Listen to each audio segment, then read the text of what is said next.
From the pages of MikeHuckabee.com, the central hub for all things Huckabee, my columns, newsletter, and my brand new podcast, The People's Podcast, launched just this week. Let's take a look at some of the stories shaping up in the news cycle. Well, as we accelerate towards Election Day, liberals are at an absolute fever pitch in the throes of Trump derangement syndrome. A must-read column I linked to this week comes from the New Neo blog, where an anonymous female blogger, a former Democrat turned conservative in liberal New York City, no less, examines how the left has become so blinded by visceral Trump hatred that they can no longer see dangerous realities, such as the rising anti-Semitism in their own party. I'd also add riots, looting, assaults, and politically motivated murders in the middle of major American cities, spreading out to the suburbs, all but ignored by supposed liberals whose sole focus in life is just removing Donald Trump from the White House. In other words, orange man bad, nothing else matters. And Democrats are preparing themselves, and you, for a post-Trump world. Former Clinton Labor Secretary Robert Rice says he thinks we need a Truth and Reconciliation Commission to erase Trump's lies and expose enablers. But he's a little behind the times. We already have a 1984-style Ministry of Truth. It's called Twitter, Facebook, and Google. And true to their Orwellian heritage, they claim to protect us from lies by banning us from sharing actual news that reflects badly on their own chosen leader. Well, on to the Twitterverse, where you can follow me at GovMikeHuckabee. I pointed out that you, in fact, are not a bigot for noticing Joe Biden's curious views on gender when he rambled through an answer about transgenderism during a town hall last week. Biden apparently believes that it is natural and immutable that some 8-year-old children want to transition to living as the opposite sex. Biden went on to say that there must be zero discrimination over transgender 8-year-olds, which means in practice, zero tolerance for anyone raising the slightest objection to an 8-year-old boy being raised as a girl because that's how he identifies.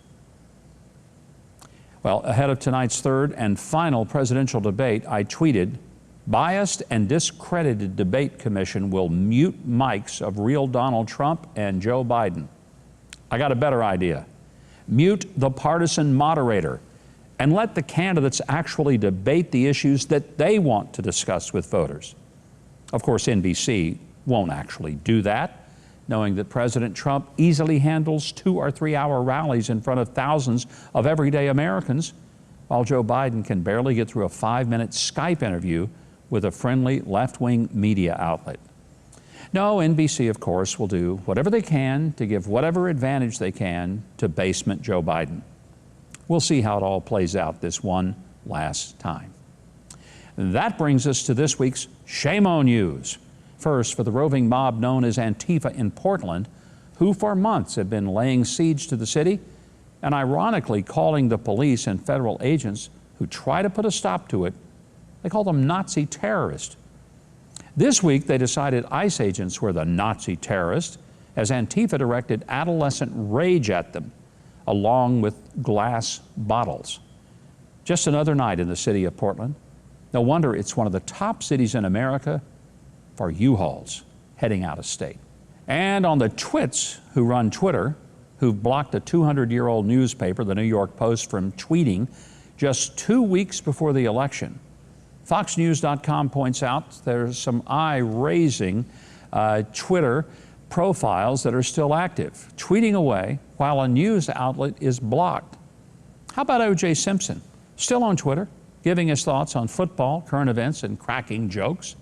Or what about white supremacist Richard Spencer, or Iran's Ayatollah Khomeini, Venezuelan dictator Nicolas Maduro, and rabid anti-Semite Louis Farrakhan? Twitter allows all of them to have a voice, and who would silence them? And that tells you a lot about the people who run Twitter. Well, we also have some shout-outs. Here's an interesting endorsement for President Trump. Rapper 50 Cent, who decided that he doesn't want to be 20 cent under a Joe Biden administration. Citing Biden's tax plan, Mr. Cent said, in more colorful language than I can use here, that Biden's out of his mind if he wants to hike the top tax rate to 62%. And then finally, a shout out to a 10-year-old named Romeo, who walked nearly 2,000 miles across Europe for a hug. Romeo hadn't seen his grandma for more than a year and a half. That was due to COVID lockdowns.